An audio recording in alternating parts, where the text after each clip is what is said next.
Taking on the Monsters, late third period, Wolves up 4-2. Andre DeVoe crosses to the far side, shoots and gets it back, scores on his own rebound, gave him the hat trick, third of his career, and the Wolves go on to win it 5-2.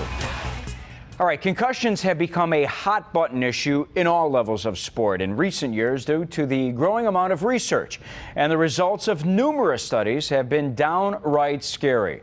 A form of degenerative brain damage has been found, listen to this, in more than 50 deceased former athletes, including more than a dozen NFL and college players. Carrie Sayers tells us how a couple of local athletes are trying to help research efforts and raise concussion awareness. CTE, 3 small letters that can have a huge impact on professional athletes. Chronic traumatic encephalopathy is a degenerative brain disease whose only known cause is repeated brain trauma. It can result in erratic behavior, depression, memory impairment, even full-blown dementia. Researchers at the Boston University Medical School, along with a nonprofit group called Sports Legacy Institute, are trying to better understand long-term effects of repeated concussions. The goal is to really understand the disease chronic traumatic encephalopathy so that we can diagnose it in living people and eventually treat it and perhaps cure it in those who are suffering from it. Bears linebacker Hunter Hillenmeyer is one of a number of NFL athletes who've pledged to donate their brain and spinal cord tissue after death. People made a big deal out of that, but there's actually a whole lot of people that have agreed to do the same thing, and I really just look at it as sort of akin to being an organ donor. You know, I'm not going to need it. I'll be done with it. Anything you can do to help out. You know, they need more brains to study, and if that leads to saving somebody's life down the road, that's great. That's a sentiment shared by Noah Welch, a defenseman for the Chicago Wolves.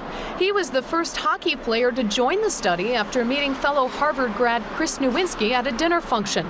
But the issue was one he was familiar with from watching one of his childhood idols, former Patriots linebacker Ted Johnson. He's really struggled with concussions and post-concussion syndrome, and it's really taken a toll on him and his personal life and his family life. That kind of hit home with me, you know, does life after hockey. Welch's decision to donate his brain to research wasn't based solely on the Harvard connection or the plight of his Patriots idol. He, like Hillenmeyer, has had firsthand experience with concussions and what can happen when they're not handled properly. I got a concussion when I was in Wilkes-Barre, which is Pittsburgh's minor league team. I got traded to Florida. It was a pretty big trade, and they said as soon as you're ready to go, I mean, we're going to call you right up. I came back too soon. You know, it wasn't I came back playing, but I started exercising too soon. I exerted myself too soon. And because of that, it prolonged it for another week or so. Both the NFL and NHL have implemented rules and regulations regarding hits to the head and treatment of concussions, a practice both players hope trickles down and helps better protect all athletes starting at a young age. You need to make people aware of the risks that they're taking.